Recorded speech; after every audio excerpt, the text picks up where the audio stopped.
آج ہم انشاءاللہ سستی کے موضوع پر بات کریں گے، کیونکہ سستی جو ہے یہ نفاق کی علامت ہے، اور نفاق جو ہے، منافقت جو ہے، یہ ایک بہت خطرناک بیماری ہے جو سستی سے جنم لیتی ہے۔ سستی کے لیے لفظ عربی میں کسل استعمال ہوتا ہے، اور ہم وہ دعا بھی پڑھتے ہیں نا، اللہم انی اعوذ بک من الہم والحزن والعجز والکسل۔ تو یہ جو کسل ہے، اس کا مطلب ہوتا ہے کہ انسان کی طبیعت دین اور دنیا کے ایسے کام کرنے سے بوجھل ہو جائے جن کے کرنے سے اسے بوجھل نہیں ہونا چاہیے، شوق سے کرنا چاہیے ان کو، لیکن انسان ان چیزوں کو کرنا نہ چاہے، اور اس کی طبیعت میں کر کے تھکن ہو، اور وہ بور ہو رہا ہو، اور اس کا دل گھبرا رہا ہو۔ تو سستی جو ہوتی ہے یہ انسان کی دشمن ہوتی ہے، اور اس سے باہر نکلنے کی ضرورت ہوتی ہے انسان کو، کیونکہ یہ زندگی ہمیں ایک دفعہ ملی ہے نا، بار بار تو نہیں ملے گی، اور اگر ہم نے اس کو میکسیمم اچھے کاموں میں استعمال نہیں کیا تو آخرت میں نقصان ہوگا، اور پھر سخت پریشانی ہوگی، اور پھر ہم واپس نہیں پلٹ سکیں گے اور کچھ کر بھی نہیں سکیں گے۔ تو اس لیے بہت ضروری ہے کہ ہم یہیں پر اس دنیا میں ہی اپنی اصلاح کر لیں، اور ایسی ساری بیماریوں سے نجات حاصل کر لیں اللہ کے اذن سے، اللہ کی مدد سے۔ تو سستی کی دو اقسام ہیں، ایک ہے عقل کی سستی اور دوسری ہے جسم کی سستی۔ عقل کی سستی کیا ہے کہ انسان اسے غور و فکر میں استعمال نہ کرے، اللہ کی نعمتوں میں غور نہ کرے، ان چیزوں میں غور نہ کرے جو اس کے حال کو یا اس کے ماحول کو اور اس کے زندگی کے ساز و سامان کو بہتر کر سکتے ہوں، ان کی اصلاح کر سکتے ہوں۔ دنیا میں جو قومیں بھی پیچھے رہ گئی ہیں نا، ان کی بنیادی وجہ یہی ہے کہ عقل والوں اور ذہین لوگوں نے سستی کی ہے، اور چیزوں کو ایجاد نہیں کیا، اور جو صلاحیتیں اللہ نے ان کو دے رکھی تھی ان کو استعمال نہیں کیا، ان کی پرواہ نہیں کی۔ دوسرے جو ہے وہ جسم کی سستی ہوتی ہے۔ جسم کی سستی جو ہوتی ہے یہ انسان کو نیکی کے کاموں سے محروم کر دیتی ہے، اور خاص طور پر عبادت میں پیچھے رکھتی ہے۔ جیسے ابھی آپ نے یہ آیت کی تلاوت سنی کہ منافق جو ہیں جب نماز کے لیے کھڑے ہوتے ہیں تو انتہائی سستی سے کھڑے ہوتے ہیں، اور بس دکھانے کی نماز پڑھتے ہیں کہ دوسروں کو پتہ چل جائے کہ ہم نے نماز پڑھ لی، اور وہ اللہ کو بہت تھوڑا یاد کرتے ہیں۔ یعنی ذکر میں بھی سستی، نماز میں بھی سستی، وضو میں سستی، ہر نیکی کے کام میں سستی۔ اسی طرح جسم کی سستی جو ہوتی ہے وہ انسان کو دنیا میں بھی ترقی سے محروم رکھتی ہے۔ یعنی جو کام انسان کو اپنے جسم سے کرنے ہوتے ہیں، اگر وہ اپنے جسم کو استعمال ہی نہیں کرتا اور محنت نہیں کرتا، مشقت نہیں کرتا، تو دنیا میں بھی ترقی حاصل نہیں کر سکتا۔ نبی صلی اللہ علیہ وسلم جو تھے وہ سستی سے پناہ مانگتے تھے، اور صحیح مسلم میں جو دعا آتی ہے کہ رسول اللہ صلی اللہ علیہ وسلم یہ دعا فرمایا کرتے تھے، اللہم انی اعوذ بک من العجز والکسل والجبن والحرم والبخل واعوذ بک من عذاب القبر ومن فتنۃ المحیا والممات۔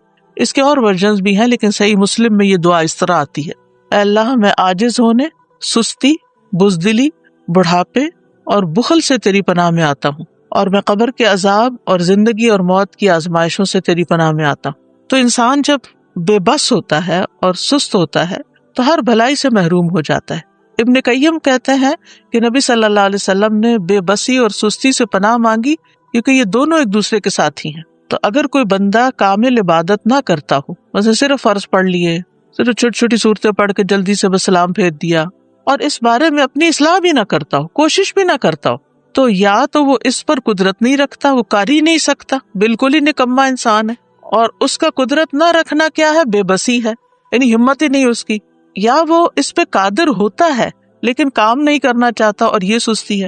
یعنی ایک تو شخص ہے مثلا بیمار ہے یا بوڑھا ہے یا مجنون ہے، اس کی عقل ہی کام نہیں کرتی، یا مشلول ہے یعنی پیرالائزڈ ہے، تو وہ تو اب الگ بات ہے۔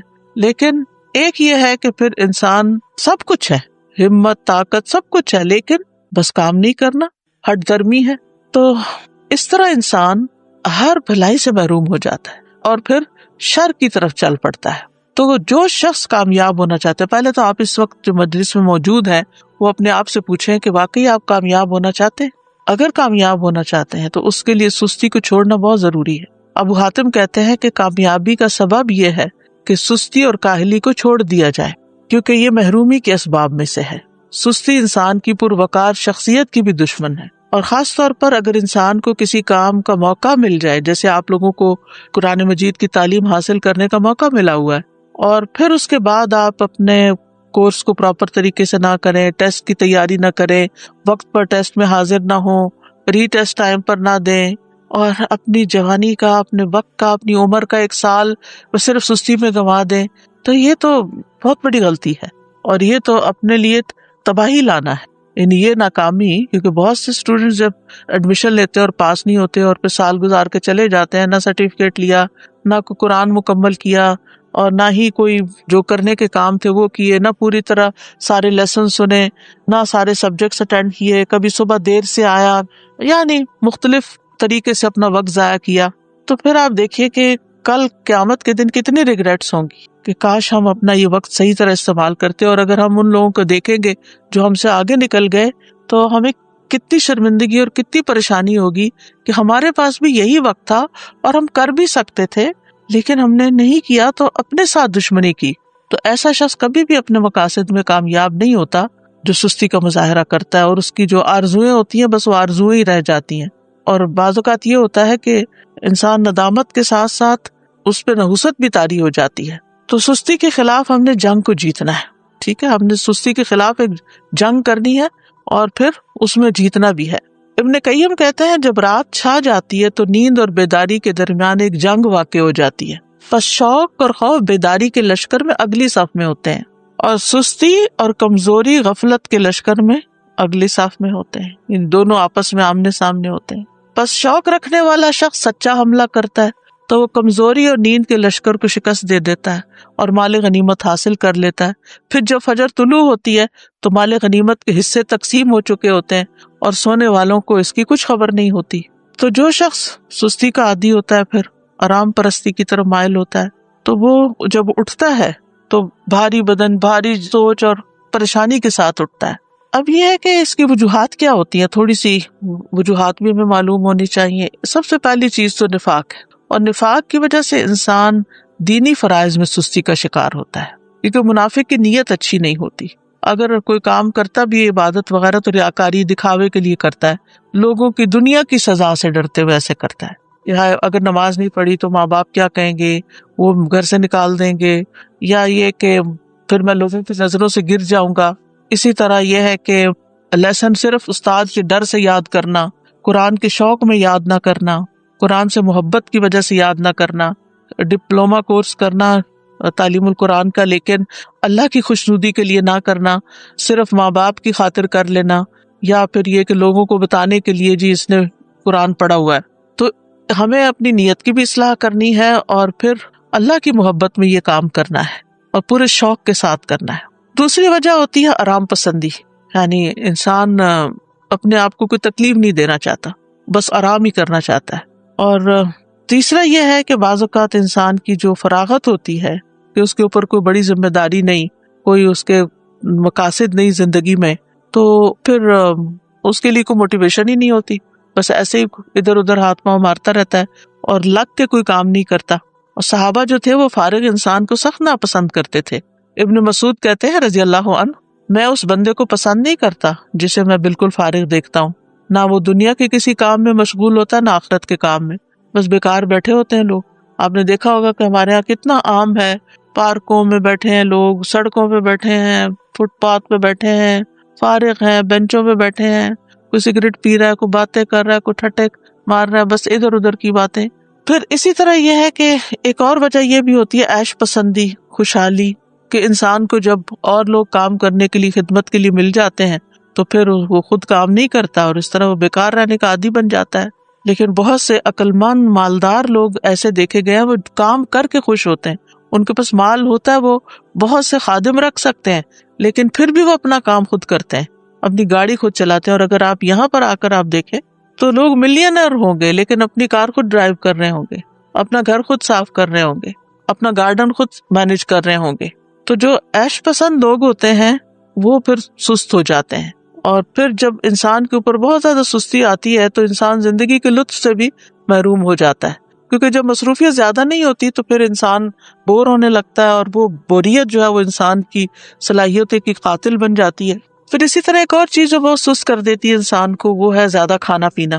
جو انسان زیادہ کھاتا ہے، زیادہ سوتا ہے، اس سے بہت سی بلائیاں چھوٹ جاتی ہیں. اور پھر اسی طرح بہت زیادہ سونا جو ہے، نیند، یہ بھی انسان کو سست کر دیتا ہے. جب آپ ضرورت کے مطابق سوتے ہیں تو آپ ایکٹیو اٹھتے ہیں، اور جب زیادہ سو لیتے ہیں نا، جیسے ویکینڈ پہ آپ لوگ، بس یہ تو لازم ہے نا کہ ویکینڈ پہ زیادہ سونا ہے، تو زیادہ سو لیتے ہیں تو جب آپ اٹھتے ہیں تو ایسے طبیعت پریشان ہوتی ہے، آنکھیں بوجھل ہوتی ہے، جسم تھکا ہوا ہوتا ہے، اور پھر سارا دن کوئی خاص کام بھی نہیں ہوتا. لیکن جو لوگ اپنے ویکینڈ کو بھی، سنڈے کو بھی ٹائملی اٹھ جاتے ہیں، نماز اچھے سے پڑھتے ہیں، اذکار کرتے ہیں، قرآن کی تلاوت کرتے ہیں، اپنے جو کام سوچے ہوئے ہوتے ہیں چھٹی کے دن کرنے کے ان کو ترتیب وار کرنا شروع کر دیتے ہیں، تو ان کا دن پروڈکٹیو ہوتا ہے اور وہ خوب ایکٹیو ہو کے دن گزارتے ہیں.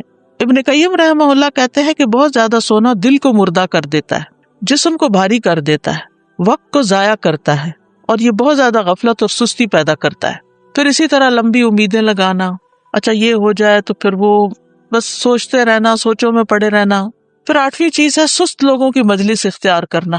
جب انسان کی دوستی ایسے لوگوں کے ساتھ ہوتی ہے نا جو نکمے ہوتے ہیں تو اس کو بھی نکما کر دیتے ہیں، لیکن اگر آپ ایکٹیو لوگوں کے بیچ میں بیٹھیں گے تو آپ سست نہیں رہیں گے، کیونکہ آپ کو شرم آئے گی کہ سارے لوگ تو کچھ کر رہے ہیں اور میں فارغ بیٹھا ہوں. تو بلند ہمت لوگوں کی دوستی اور ان سے تعلق جو ہے وہ اختیار کریں، کیونکہ ماحول کا جو بگاڑ ہوتا ہے نا یہ انسان کی فکری صلاحیتیں، نفسیاتی، بدنی، ان سب چیزوں کو متاثر کرتا ہے. اور پھر اسی طرح یہ ہے کہ ایک اور چیز، کاموں کو مؤخر کرنا، اچھا کر لیں گے، یہ بھی ایک بہت مہلک بیماری ہے اور شیطان کا ایک حربہ ہے. یہ منافق جو ہوتے ہیں وہ نماز بھی بڑی لیٹ پڑھتے ہیں، سستی سے تو آتے ہی ہیں لیکن دیکھتے رہتے ہیں اچھا ابھی ہے وقت، ابھی ہے وقت، اچھا ابھی اٹھ جاتا ہوں، ابھی اٹھ جاتا ہوں. لیکن پھر کیا ہوتا ہے، کبھی نماز کا وقت بہت لیٹ ہو جاتا ہے اور کبھی ختم بھی ہو جاتا ہے. تو سستی جو ہے وہ سراسر نقصان دہ ہے. ہماری عبادات پر اس کا منفی اثر پڑتا ہے، عبادات میں کوتاہی ہوتی ہے، دل سخت ہو جاتا ہے، دل پہ زنگ لگ جاتا ہے، احساس ذمہ داری ختم ہو جاتا ہے. پھر انسان اپنے آپ کو جھوٹی تسلیاں دیتا رہتا ہے، اچھا پھر میں یہ کر لوں، پھر کل چلا جاؤں گا، پرسوں نکل جاؤں گا. غزوہ تبوک اگر آپ نے پڑھ لیا ہو تو اس میں جو لوگ 3 پیچھے رہ گئے تھے وہ کس وجہ سے پیچھے رہ گئے تھے؟ صرف سستی کی وجہ سے، حالانکہ ان کے پاس سواریاں تھیں. پھر اسی طرح یہ کہ سستی کی وجہ سے انسان کا بڑا قیمتی وقت ضائع ہو جاتا ہے، کیونکہ انسان اس سستی کے وقت کو کسی پروڈکٹیو اور بہت اچھے مفید کام میں نہیں لگا پاتا، انسان کے وقت کی برکت بھی اٹھ جاتی ہے. تو اس لیے بہت ضروری ہے کہ ہم جلد از جلد سستی کا علاج کریں اور اس سے چھٹکارا پائیں. سب سے پہلی چیز اللہ سبحانہ وتعالیٰ سے مدد، اللہ سبحانہ وتعالیٰ سے مدد مانگے، کیونکہ اللہ ہی مددگار ہے. واللہ المستعان، نبی صلی اللہ علیہ وسلم نے فرمایا وَاسْتَعِن بِاللَّهِ وَلَا تَعْجِزْ، اللہ سے مدد مانگو اور کمزور نہ پڑو، عاجز نہ بنو. اسی حدیث میں آتا ہے احرص علی ما ينفعک، جو چیزیں تمہیں نفع دینے والی ہیں ان کی حرص رکھو، یعنی ان کے لیے ایک شوق رکھو اپنے دل میں. تو بہرحال اللہ سے مدد مانگنی اور نیت کر لینی ہے کہ میں نے اللہ کی مدد سے انشاءاللہ اپنی سستی چھوڑ دینی ہے. اور پھر یہ دعا بھی پڑھنی ہے، اللہم انی اعوذ بک من الہم والحزن والعجز والکسل، آخر تک. یہ روزانہ کی دعاؤں میں شامل کر لیں. مثلاً آپ نماز کے بعد بھی پڑھ سکتے ہیں، اتحیات کے جب دروشی پڑھ لیتے ہیں اس کے بعد دعائیں کرنے کا وقت ہوتا ہے اس وقت بھی پڑھ سکتے ہیں.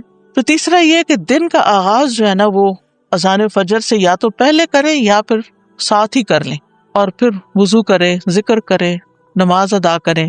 تو اس سے بھی انسان کی ساری گرہیں کھل جاتی ہیں جو شیطان ہر روز انسان پہ سوتے وقت لگا دیتا ہے اور انسان کو تھپکیاں دیتا رہتا ہے کہ ابھی تو رات بہت لمبی ہے. تو جب انسان اٹھتا ہے اور اللہ کا ذکر کرتا ہے اور پھر وضو کرتا ہے، نماز پڑھتا ہے، تو اس کی ساری گرہیں کھل جاتی ہیں جو شیطان نے لگائی ہوتی ہیں اور وہ حشاش بشاش خوش مزاج اٹھتا ہے. ورنہ پھر صبح نفس کی خباثت اور سستی کے ساتھ ہوتی ہے. پھر اسی طرح انسان اپنے ذہن میں یہ بات رکھے کہ میں نے سابقون السابقون میں ہونا ہے، مقربون میں ہونا ہے، اللہ کے قریب ہونا ہے. تو اللہ سبحانہ تعالیٰ کی قربت حاصل نہیں ہو سکتی جب تک کہ انسان اللہ کے راستے میں دوڑ نہیں لگاتا. قرآن مجید میں آتا نا وَسَارِعُوا إِلَىٰ مَغْفِرَةٍ مِّن رَّبِّكُمْ وَجَنَّةٍ عَرْضُهَا السَّمَاوَاتُ وَالْأَرْضُ أُعِدَّتْ لِلْمُتَّقِينَ، ایک دوسرے سے بڑھ کر دوڑو اپنے رب کی بخشش کی طرف اور اس جنت کی طرف جس کی چوڑائی آسمان و زمین کے برابر ہے، وہ متقین کے لیے تیار کی گئی ہے. تقوی والے جو ہوتے ہیں ان سے غلطی ہو جائے، سستی ہو جائے تو فوراً توبہ کرتے ہیں، مغفرت کی طرف دوڑتے ہیں، جنت کا شوق رکھتے ہیں، اللہ کی طرف دوڑ دوڑ کے جاتے ہیں. پھر یہ ہے کہ اس بات کے اوپر پریشان ہونا کہ سستی منافقین کی صفات میں سے، تو میں نے منافقت سے نکلنا ہے کیونکہ منافقت بہت بہت نقصان دہ ہے انسان کے لیے. پھر اسی طرح یہ ہے کہ انسان کا اپنی فوڈ، اپنی ایکسرسائز اپنے سونے جاگنے کے اوقات اور دن بھر ایکٹیو رہنے کے طریقے، ان کے اوپر ورک کرنا. یعنی باقاعدہ آپ دیکھیں گے کہ اپنے آپ کو چیک کریں گے کہ آپ کھاتے کیا ہیں، آپ سوتے کس وقت ہیں، آپ اٹھتے کس وقت ہیں، ورزش کتنی کرتے ہیں، اور باقی اپنے کام کتنے کرتے ہیں، اور دن میں اگر سوتے ہیں تو کتنی دیر سوتے ہیں. قیلولہ کرنا تو اس کو تو پاور نیپ کہتے ہیں، وہ سستی کی بجائے انسان کو اور ایکٹیو کر دیتا ہے باقی دن کے لیے. لیکن گھنٹوں بھر سونا دن کو اور رات کو جاگنا، تو اس سے تو پھر انسان کو فائدہ نہیں ہوتا. یہ تو پھر سستی ہے. پھر اسی طرح یہ کہ ہمت بلند رکھیں، اپنے آپ سے مایوس نہ ہوں کہ میں نہیں کچھ کر سکتی، میرا نہیں خیال میں ٹھیک ہو سکتی. نہیں، سب کچھ ہو سکتا ہے. اگر آپ کو کوئی جسمانی کمزوری ہے، کوئی بیماری ہے، تو اس کا علاج کریں، کوئی وٹامنز لیں، اپنی فوڈ ٹھیک کریں، بریدنگ ایکسرسائز کریں، واک کریں، اور پھر اللہ کا ذکر کثرت سے کریں، کیونکہ منافق ذکر نہیں کرتے. پھر فارغ وقت میں مفید اور نفع مند کام کریں، کسی کی مدد کریں، اپنے والدین کی خدمت کریں. اگر آپ ہاسٹل میں ہیں تو ہاسٹل میں مختلف کاموں میں مدد کریں. ضروری نہیں کہ کوئی کہے کہ یہ کر دو تو پھر کریں. بعض لوگ خود بھی، مجھے اچھی طرح یاد ہے جب F8 میں الہدا کا ہاسٹل بھی اور کلاسز بھی ہوتی تھی، تو ایک بچی تھی، ماشاءاللہ وہ لائر تھی، کہنے کا مطلب یہ کہ ہائیلی ایجوکیٹڈ بھی تھی. لیکن شام کے وقت کبھی میرا جانا ہوتا تھا تو میں ماشاءاللہ وہ خود وائپر لے کے باہر کے فرنٹ ایریا کو وائپ کر رہی ہوتی تھی، اس کی صفائی کر رہی ہوتی تھی، اور پھر اس کے بعد گھر جاتی تھی. تو مجھے حیرت ہوتی تھی کہ اللہ نے کتنا اس کے اندر خیر رکھی، اس بچی کے اندر، کہ اس کا علم، اس کی قابلیت، اس کا ہنر اس کو اس بات سے نہیں روکتا کہ یہ اس طرح کے معمولی جن کاموں کو ہم معمولی، حالانکہ طہارت تو نصف ایمان ہے، لیکن جن کاموں کو ہمارے کلچر میں معمولی سمجھا جاتا ہے وہ بھی خوشی سے کر رہی ہوتی ہے. تو کچھ لوگ خود سے خود کام نکال لیتے، اور کچھ لوگوں کے سامنے کام پڑا تو ان کو نظر نہیں آتا. تو ظاہر ہے کچھ لوگوں نے اپنا آخرت کا اعمال نامہ جو ہے اس کو وزنی کرنا ہوتا ہے، تو انہوں نے تو بڑے اچھے اچھے کام کرنے ہی ہوتے ہیں. اور کچھ لوگ ایسے ہیں کہ جنہوں نے بس دنیا کے 4 دن کوئی زندگی سمجھا ہوا ہے اور اس کو جیسے تیسے گزار رہے ہیں. تو کوئی اپنے فارغ گیپس نہیں جانے دیں اپنے دن میں، ہر وقت کوئی نہ کوئی فائدہ مند کام کریں، اور ہر وقت لذت کی تلاش میں نہ رہیں کہ بس جس چیز میں مزہ آئے گا بس میں وہ کروں گی. نہیں، بس جو کرنے کا کام ہے، جو آخرت میں فائدہ دینے والا ہے، وہ مجھے کرنا ہے. آپ کو پتا نا کہ جنت جو ہے وہ ناپسندیدہ چیزوں سے گھیر دی گئی ہے. تو جب ہم اپنے وہ فائدہ مند کام جو بظاہر ناپسندیدہ ہیں ان کو بھی کریں گے تو انشاءاللہ بہت فائدہ ہوگا. پھر اسی طرح فارغ اوقات میں یا جو چھوٹے چھوٹے وقفے ہیں ان میں آپ ذکر اذکار کر سکتے ہیں، قرآن مجید حفظ کر سکتے ہیں، کوئی احادیث حفظ کر سکتے ہیں. لسٹ بنا کے کاموں کی صبح کے وقت ہی رکھ لیں جو کرنے والے ہیں.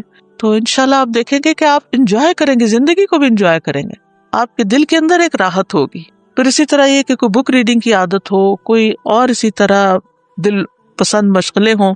دل پسند مشغلے سے مراد یہ کہ مفید پروڈکٹیو کام جو ہے.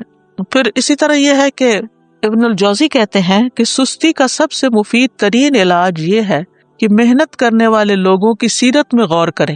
محنت کرنے والے لوگوں کی سیرت میں غور کریں کہ بڑے بڑے لوگوں نے کیسے کام کیے. بس حیرت ہے اس پر جو نفع کے موسم میں بیکار رہنے کو ترجیح دیتا ہے، اور جب سرمایہ بکھیر دیا جاتا ہے تو اس کے حاصل کرنے کو چھوڑ دیتا ہے.